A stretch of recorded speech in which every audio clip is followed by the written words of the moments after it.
I think family offices and wealth advisors often have similar origins. Mr. Entrepreneur has a large wealth-creating event and creates a family office. A wannabe advisor also wishes he could have a large wealth-creating event, and Mr. Entrepreneur's new largesse inspires him. In the film Get Shorty, there's a character named Chili Palmer who collects debts for a living, and he sounds a lot like these advisors I am talking about. Chili is talking to a character played by Rene Russo and says something like, "I'm going into the wealth advisory business. I'm going to specialize in people with more money than brains." Except in the actual script, Chili is interested in producing movies. Rousseau says to him something along the lines of, "What? Yesterday you were a stockbroker." And Chili's famous line is, "Yeah, but I was never that into it." So then she asks him about the movie script he's going to produce. In this case, think complicated, illiquid investment. So Chili says, "These guys are hot, and the strategy is proprietary, and the returns have been phenomenal. I think it's going to close Tuesday, so you better get in quick."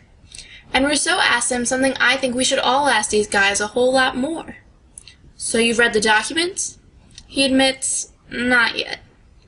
And another character asks him, "What the blankety-blank do you know about wealth management and family offices?"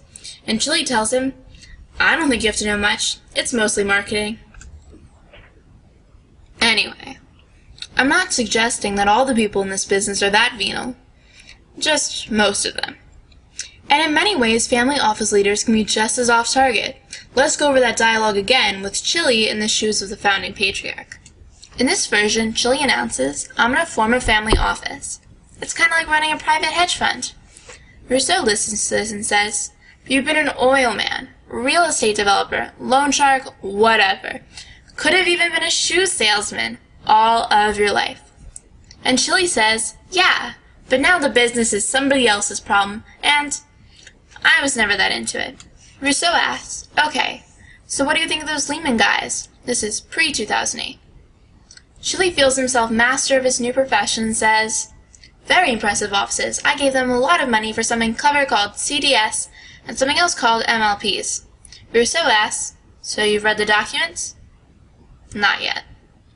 And the other character asks, "What the blankety-blank do you know about family offices and running money?" Chili is frank.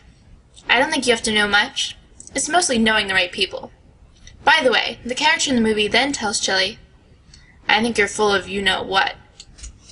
So what happens when these two Chilis form a relationship? The advisor, who's been getting along just fine until Madoff, Stanford Financial, Countrywide, MF Global, and other avoidable disasters entered the global consciousness.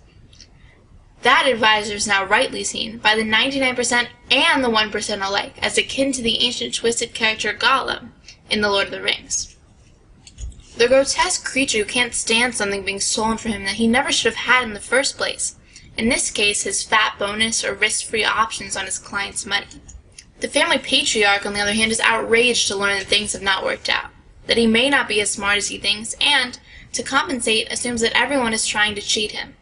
He's like a bipolar queen of hearts. In an unpredictably impotent rage, he is firing advisors with little reason and complaining he can't find one he can trust.